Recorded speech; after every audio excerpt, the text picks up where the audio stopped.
He has a ring and I found out that he's planning to propose on our anniversary, but I feel like I've mentally checked out 5 years after he first told me we were going to get engaged soon. My partner bought the ring a long time ago. He previously insisted that we had to live together to see if we were compatible before he could propose, and that he wouldn't propose otherwise. I have been ready for much longer than he has, and that's not his fault, of course. But after waiting and waiting, I have gone from anxiety to hope to excitement and finally just numbness. He didn't intend for me to know, but my sister, who helped him finalize the ring out of the ones I had liked, was happy about it and couldn't keep the secret that he's proposing in just under a week. It makes sense now that he was trying to get me to take a couple of days off to go away for a mini break to the town in which we met, but I couldn't get leave approved. She noticed that I've been feeling quite low throughout the holiday season, and she thought it was because I was waiting for a proposal. But the reality is that I gave up on it a month or two ago. I've tried to convince myself that it's what I still want, but that ship has sailed. It's quite strange to be in the process of falling out of love with him gradually. He's 29 and I'm about to turn 29. I fear I'm being irrational here,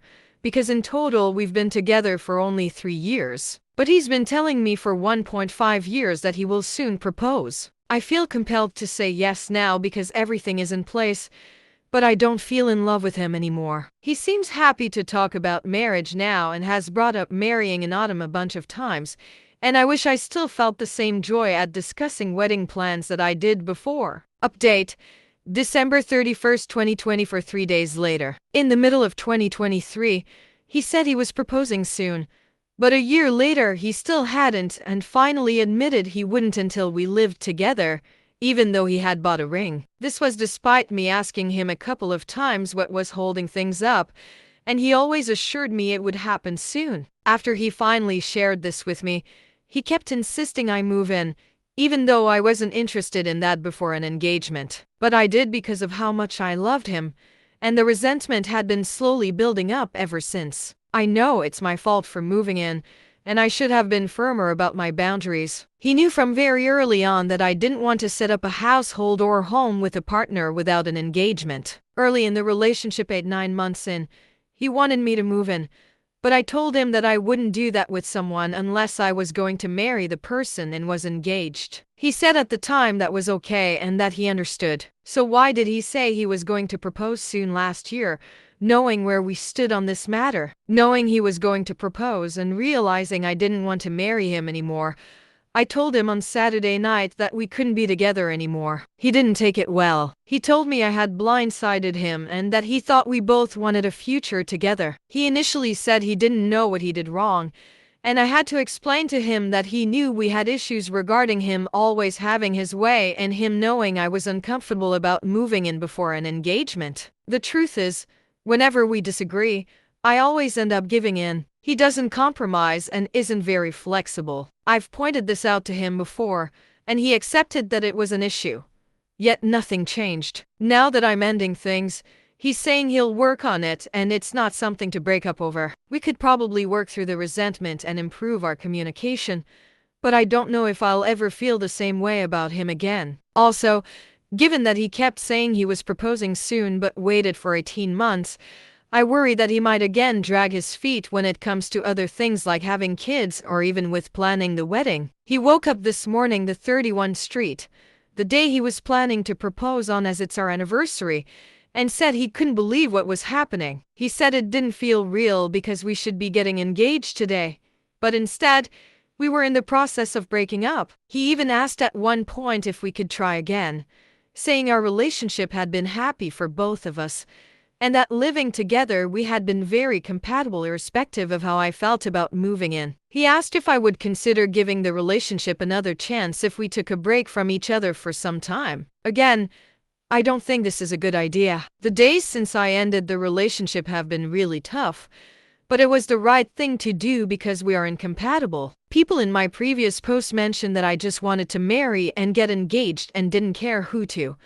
But that's not true. My ex, whom I was with from university, was keen to marry me and brought it up soon after we started our first jobs. However, there were a range of issues in that relationship, and I didn't think it would work. So, After trying to resolve our issues and not being able to for a year, I had to end that relationship. If a marriage and engagement were all I wanted, I would have married him and ignored the issues. I genuinely thought my current partner, well, ex now, and I were a great match, but I suppose I was wrong. I was living in a flat with a friend, and it was ideal for me in every way. I had to find someone to take over my lease, and I did this to move in with him. Now I have to start looking for a new place again. I've already started, and fortunately, I live in a city where finding a place won't be too difficult. My friend said I should not move out in a rush since I'm paying half the rent toward his place, but the reality is that this place never felt like home because I moved in begrudgingly. Again,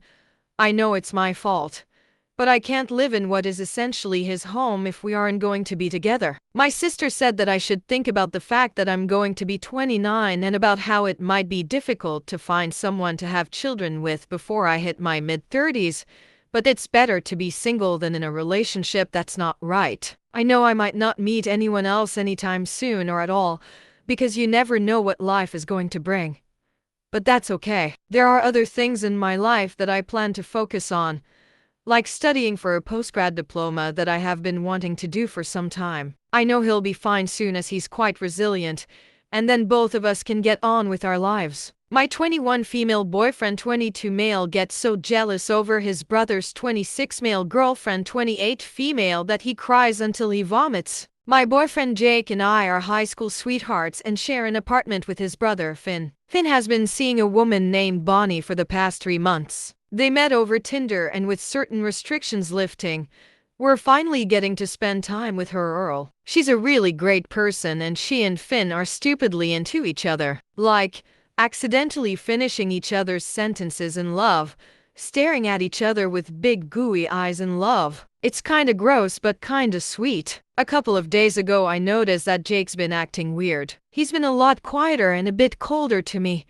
going to bed early, getting up late. I tried to kiss him and he turned away. Yesterday when Finn was out, I asked what was up with him. He started off kinda hostile, but when I said that I was really feeling hurt, he blew up. Summarized, he told me that he was rethinking our entire relationship after listening to his brother talk about Bonnie. He said that Bonnie asked for Finn's preference when she cut her hair and didn't get bangs when he said he thought they looked stupid when I got a pixie without asking Jake what he'd think first. He said that Bonnie gave Finn a blowjob every night before bed and one every morning when he woke up, when I don't really like oral giving or receiving. He said I never offered to give him massages or pack his lunch. For clarification, I do things for him all the time, but we've never been lovey-dovey.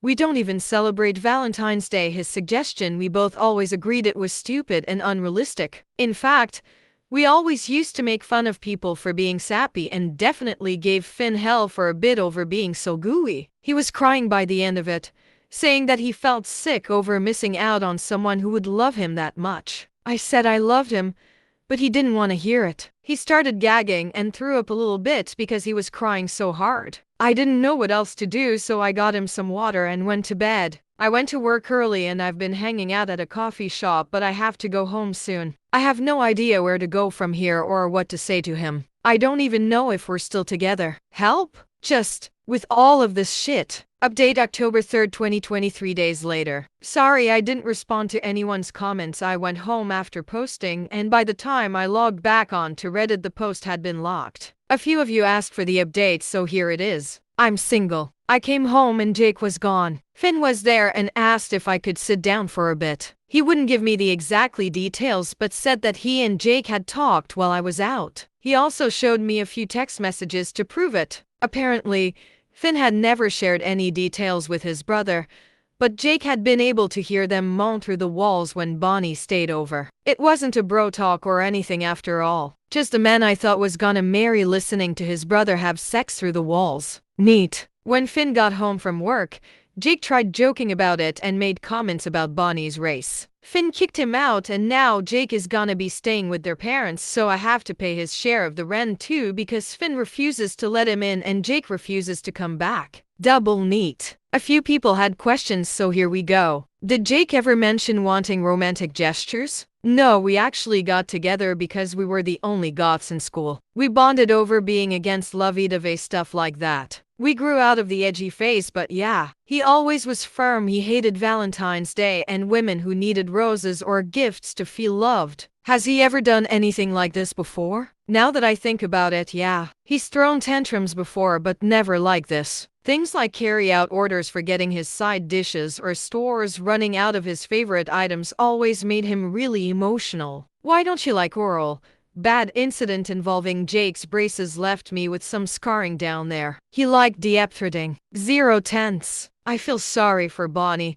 I don't want to know any more details about their relationship, but they seem happy. They work at the same high-intensity job, think physical trainers or OTs, so she packs meal prep bento boxes for him and herself. Finn buys her flowers, fixes her car, goes over when spiders get into her apartment. Like I said, they're cute. This is fake.